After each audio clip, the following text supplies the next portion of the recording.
মাননীয় স্পিকার ইচ্ছা করলে টেবিলের তারকাচিহ্নিত প্রশ্ন এবং ৭১ বিধি সাসপেন্ড করতে পারেন, সেটা করেও যে কোনো বিষয়ে আলোচনা করতে পারেন। মাননীয় স্পিকার, এটা আপনার অ্যাবসলিউটলি প্রেরোগেটিভ এবং আমি মনে করি এটা অধিকার মাননীয় সকল সংসদ সদস্যদের, এবং আমি আপনাদেরও সহযোগিতা চাই যে এই অধিকার আপনাদেরও, কিন্তু এই অধিকার শুধু সরকারি দলের না, আমি কথা বলছি সকলের জন্য। কাজে এই অধিকার আপনাদেরও। আপনারা ৭১ বিধিতে একটা নোটিশ আনলেন, আমরা যদি এই প্রথাটা চালু করতে পারি আজকে, অসুবিধা নেই। যে মাননীয় বিরোধী দলীয় নেতা যে কথা বললেন, কোনো সমস্যা নেই, কিন্তু কথা হলো পরবর্তীতে যদি আবার এরকম সবাই দাঁড়াতে থাকে তাহলে সকলেরই ভবিষ্যতে প্রবলেম হবে। কাজে আমরা ৭১ বিধিটা করার পরে এই বিষয়টা যেহেতু আলোচনায় আসবে, এর অর্থই নয় যে আমরা আলোচনায় আনবো না।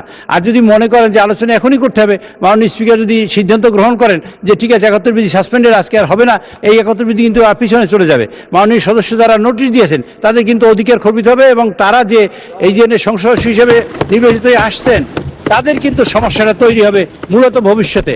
কাজেই আমরা ভবিষ্যৎকে ঠিক রাখার জন্য আপনাদের এবং আমাদের মানে সকল বেসরকারি সদস্য, মাননীয় মন্ত্রী ছাড়া আর সবাই সদস্য বেসরকারি সদস্য, কাজেই তাদের অধিকার যাতে সংরক্ষিত হয় তার জন্য কিন্তু আমি এই প্রস্তাবনা দিয়েছিলাম, এবং এটাই চলে আসছে বিগত দিনে।